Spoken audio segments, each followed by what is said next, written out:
pesquisa Genial Quest, divulgados hoje, mostram que já chega a 66% o percentual de brasileiros que não querem que o presidente Lula se candidate à reeleição no ano que vem. O Bruno Pinheiro chega ao vivo e vai trazer os números da pesquisa para a gente agora. Conta aí, meu amigo, bem-vindo.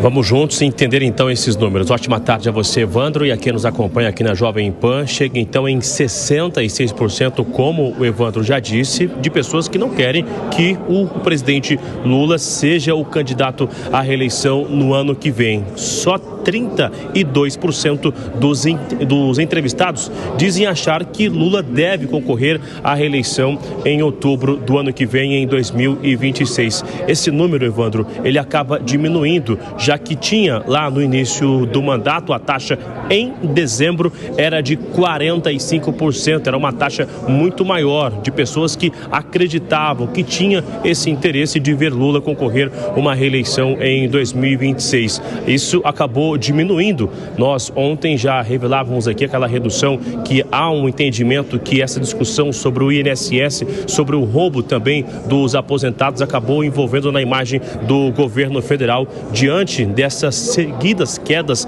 na verdade, Lula fez algumas articulações para essa corrida eleitoral, para tentar ver se consegue então vencer o ex-presidente Jair Messias Bolsonaro. Numa situação, Evandro, de uma reedição do segundo turno de 2022 entre Lula e Jair Bolsonaro, os candidatos, tanto Lula quanto Jair Bolsonaro, receberia cerca de 41% das intenções de voto, segundo esse levantamento. Ainda tinha uma vantagem, um levantamento anterior, no mês de março, Lula tinha uma vantagem sobre o ex-presidente Jair Messias Bolsonaro de 44% a 40% para Jair Messias Bolsonaro. Agora, para a gente entender esse cenário no confronto entre Lula e o governador de São Paulo, o atual presidente Lula receberia cerca de 41% então das intenções de voto contra 40% do governador de São Paulo. E aí esses números acabam alterando, é muito flutuante,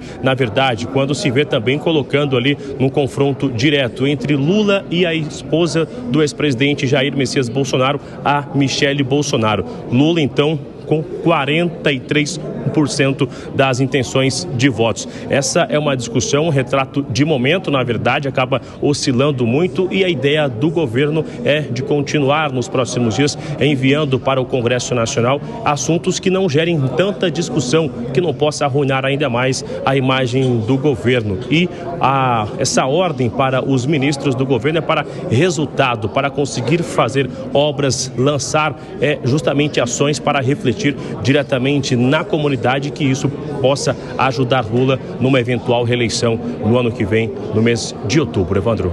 Obrigado pelas informações, viu, Bruno Pinheiro? Um abraço para você. José Maria Trindade, o que a gente vê nessa pesquisa, primeiro veio a pesquisa sobre a popularidade do presidente da República, que está degringolando, sobre a insatisfação das pessoas com esse momento do governo, que acaba trazendo consequências diretas para o nome de Lula em si, não para apenas na atitude do governo, na questão institucional. E agora a gente vê também mais pessoas afirmando que Lula não deveria tentar uma eleição. Como é que você avalia esse movimento? Porque a gente fala de gente que, claro, gostaria que Jair Bolsonaro ou um outro candidato da direita tivesse mais tração lá na frente, mas nós estamos falando também de pessoas que veem em Lula uma figura já muito desgastada e uma necessidade da esquerda construir um nome competitivo que não seja, mais uma vez, o do presidente eleito pela terceira. Conte aí.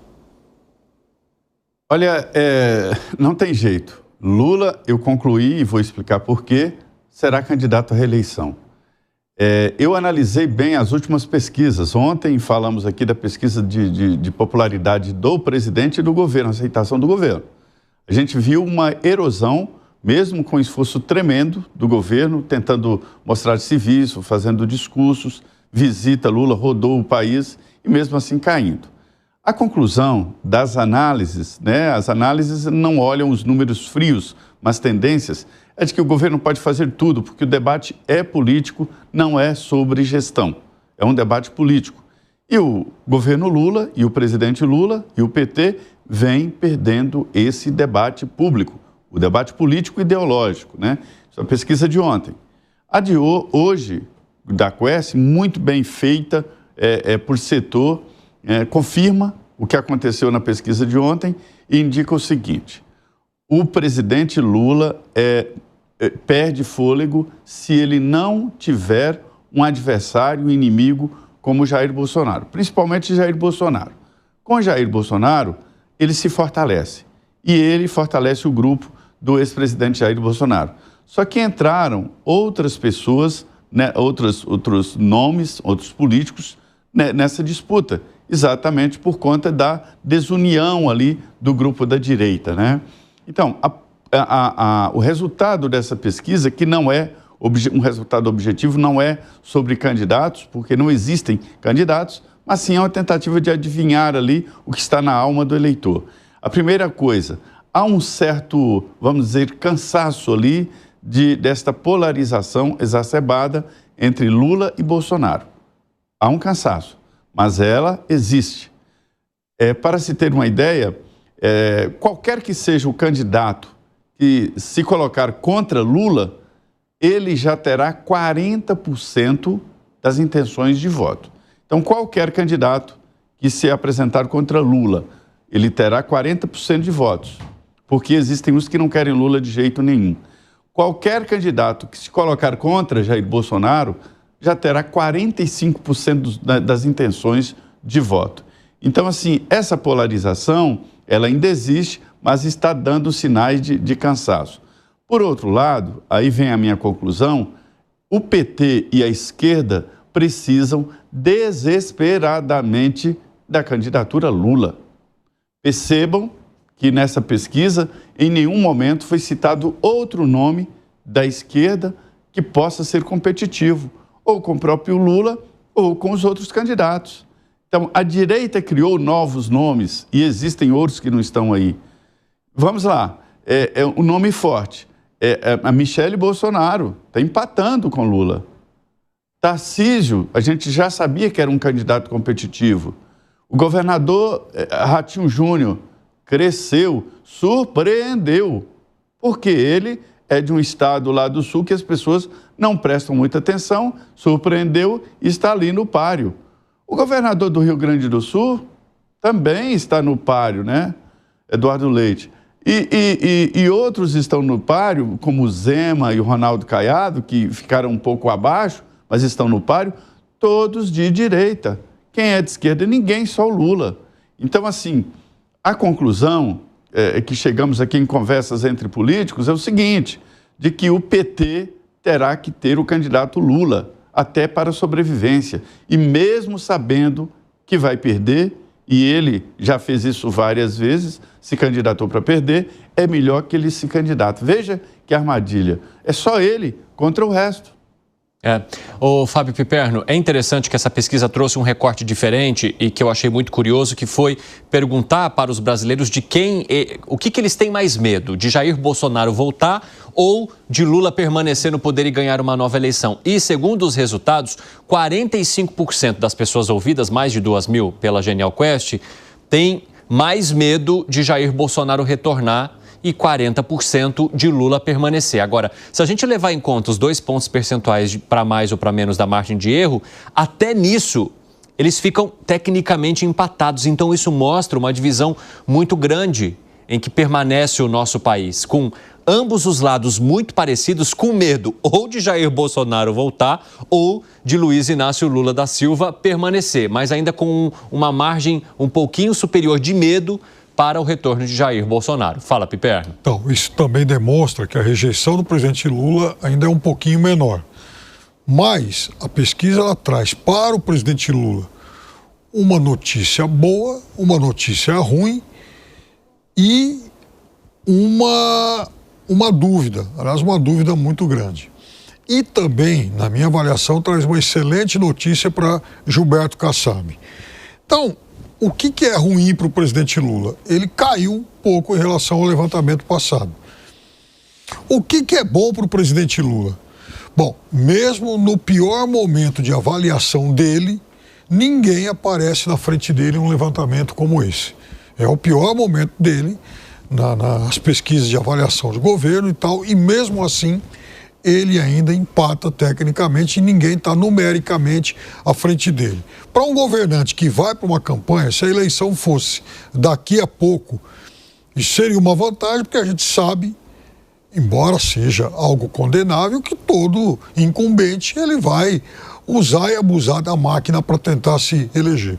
Todos fizeram isso e não, obviamente que o presidente Lula não seria tão diferente dos demais. Só que aí ele sairia enfraquecido numa possibilidade de segundo turno, né? Não, mas esse índice ele já traz só os dois, né? Seriam só os dois finalistas. Então, ele partindo para um segundo turno em condição de igualdade com alguém, eu duvido que não usaria bastante a máquina, o que é sempre uma vantagem para quem está no poder. Condenável, mas é uma vantagem. Qual é a dúvida?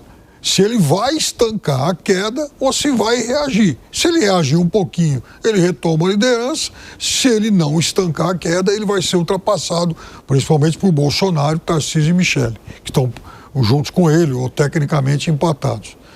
Qual é a questão do PSD que eu vejo aí? Tanto o governador Ratinho como o Eduardo Leite aparecem muito bem cotados também quando eles são oferecidos como alternativa ao presidente Lula, quando um deles aparece como esse finalista de segundo turno. Isso me leva a imaginar que Gilberto Kassab, até por notórias ligações com o governador Tarcísio, certamente vai ter o seu passe, o seu cacife mais alto para, por exemplo, negociar um lugar na chapa. O vice, por exemplo, um sobrenome Bolsonaro e alguém indicado por Kassab. Isso seria possível. E aí sim eu acho que o temor do presidente Lula aumentaria. Fala, Segré. A esquerda tem uma característica de não deixar sucessores, herdeiros. Aconteceu em todos os países que teve governo de esquerda, salvo no México, agora, recentemente. Isso, não sei a que se atribui, falta de confiança. Boric é um cara mas aí é alternância, não, porque era alternância. Tem que ver agora quem virá depois do Boric para ver se dá um resultado eleitoral. Mas, em geral, os presidentes da esquerda confiam na sua família. Temos o exemplo na Argentina. Néstor Kirchner passa para a esposa que tenta deixar o filho. Néstor Kirchner, Cristina Kirchner e o outro que nem me lembro o nome, é uma pessoa que só sabe jogar PlayStation. Não, é verdade, só sabe jogar PlayStation. Máximo Kirchner, aí saiu. No caso do presidente, se ele colocar um sucessor agora, mesmo com 66% de pessoas que não gostariam de ver ele na reeleição, ele perde poder. Não tem como o presidente, faltando um ano e pouco, colocar dizendo eu não vou participar, vai participar quem seja.